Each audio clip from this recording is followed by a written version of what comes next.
God's last messenger and the conveyor of divine knowledge, Muhammad, had companions who benefited from his knowledge. Ali was foremost among them. Ali is the only person who was miraculously born inside the Kaaba. His father was Abu Talib, uncle of God's last messenger, and the one who was Muhammad's ward since he was 8 years of age. After Muhammad started his mission, Abu Talib was his best supporter in his struggle against the Quraysh pagans. To the end of his life, Abu Talib committed himself to Muhammad's mission. Ali was under Muhammad's custody, and the Prophet himself nurtured, cultivated, and raised him. Ali was the first man to accept the Prophet's invitation to enter into Islam. At the start of the mission, in the first public meeting for inviting Mecca's grandee, the Prophet said about Ali, "O relatives of mine, know that Ali is my brother, executor of my will, and my successor among you." On the eve of emigrating to Medina, the Prophet appointed Ali as his trustee in Mecca, placing him in charge of returning things people had given the Prophet in trust. The night when 40 armed men wanted to kill the Prophet, Ali lay in the bed of the Prophet in his stead, thereby saving the Prophet's life.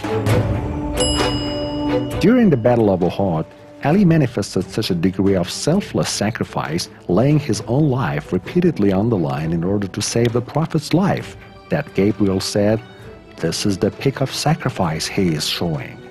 And the Prophet replied, "He's a part of me, and I am a part of him." After 9 of the enemy's flag bearers were killed by Ali, a revelation from heaven proclaimed that there is no knight whose gallantry is a match to that of Ali's, and there is no sword to match Ali's Zulfiqar. During the Battle of the Trench, Ali defeated the pagan Arabs' greatest commander, hence saving Islam from certain ruin. Concerning this feat, the Prophet said, "Ali's strike on the day of the Battle of the Trench, or Khandaq, was more precious than the worth of the entirety of the worship and devotional acts of all creatures."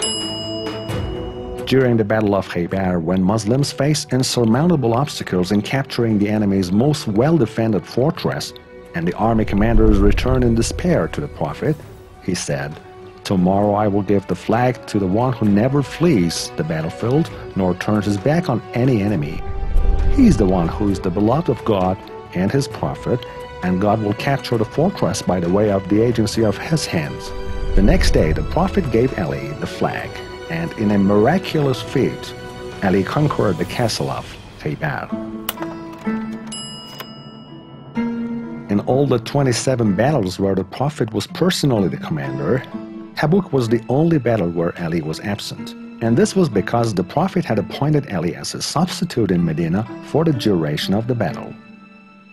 Although Ali preferred to accompany the Prophet, God's messenger said, "Are you not content with your rank relative to me being that of the rank of Aaron to Moses, except that there will be no prophet after me?" After the migration, or hijrah, the Prophet made brothers of each immigrant help her pair.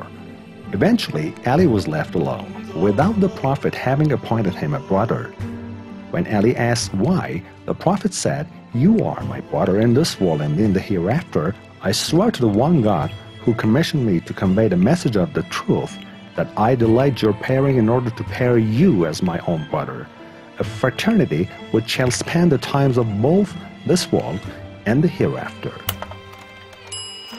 The Prophet permitted for the marriage of his daughter Lady Fatima to Ali. We know from the words of the Prophet which have reached us that this pairing by way of marriage was done at God's behest of command. The Prophet took Ali and his daughter Fatima as well as his grandsons Hassan and Hussein to the Mubahala, or cursing ritual of mutual imprecation, with the leaders of Christians of Najran. This event was an affirmation of the limitation of the membership of the household of the Prophet to these 5 individuals. The only house the Prophet permitted to have a door opening onto his mosque was Ali's. The Prophet, in response to objection by some of the companions to the favor thus bestowed on Ali, said, God has ordered me to close all doors opening to the mosque except that of Ali's house. Never did I order a door to be closed or to remain open on my own volition. Rather, I follow God's will in all matters. Ali was among the redactors and memorizers of the revelations. Moreover, he was the Prophet's special and trusted secretary and scribe. The Prophet sent Abu Bakr to convey the Surah al-Bara'ah, or the execration, to the idolaters of Mecca, but shortly afterwards decided to send Ali instead, instructing him to take the scroll from Abu Bakr and recite it to the Meccans. When Ali caught up with Abu Bakr and the latter returned to Medina, he despondently asked the Prophet whether there had been an ayah or revelation revealed with respect to him. The Prophet said, "No, but I have been told to convey the message of this surah to the idolaters of Mecca, either myself personally or by one who is a part of me." Upon returning from his last pilgrimage, the Prophet stopped at Qadir home among a huge crowd of Muslims and announced Ali as his successor, saying, "Whomsoever I have hitherto been Lord and Master or Mullah, so too this here Ali shall henceforth similarly be his Lord and Master."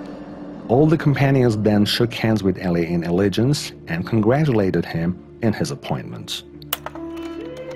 Eventually, on the 19th of Ramadan, Ali was martyred by the blow of a poisoned sword while he was at prayer in the prayer niche of the Kufa mosque.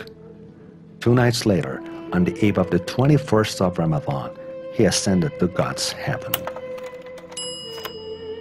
The Prophet of God said, "I am the city of knowledge and Ali is its gate. Anyone who desires to enter the city must enter through its gate."